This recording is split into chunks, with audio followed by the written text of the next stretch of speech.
Предвремени избори нема да има, а председателските и парламентарните, кои треба да се одржат идната година, иако се близко, ќе бидат одвоени.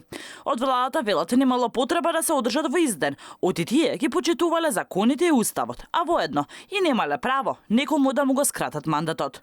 Иако председателските избори се предвидени кон крајот на март, а парламентарните крајот на јуни, сепак во рок од 4 месеци владата реши да се одржат 2 изборни циклуси. Наместо да ги намалат трошоците за организација на избори, тие решија да ги дуплираат.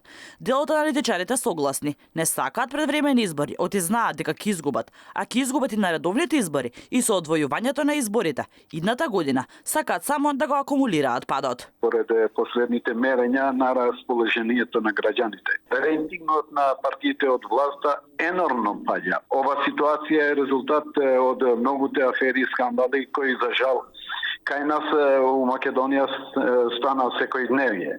Само за пример да го наведам коридорот 8 за кој сомневањата одат дотаму дека се работи за скандал од пошироки размери, ако не е еден од најголемите во најновата историја на нашата држава. Замислите, договорот е склучен без јавен тендер и се уште се држи во голема тајност. Кај го има ова? Нема транспарентност, нема одговорност. Хајдари вели, токму и заради овие причини е и бегањето на Ковачевски на ТВ дуел со Мицкоски.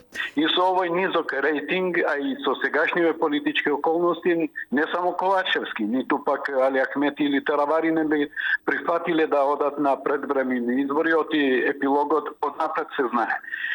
Токму од овие причини челниците на партиите од власта не се спремни, ниту имат намера да прифаќат еден таков предизвик за ТВ дуел, а најмалку за предвремени избори. Според последниот договор на Зафи Ахмети, на 3 месеци пред одржување на парламентарните избори, Македонија ќе го добие и својот прв премиер албанец. Односно, ако изборите се одржат како што велат од владата кон крајот на јуни, веќе во април, Ковачевски ќе треба да ја отстапи својата фотелја. Оти така се договорил неговиот претходник и неговиот најголем коалиционен партнер.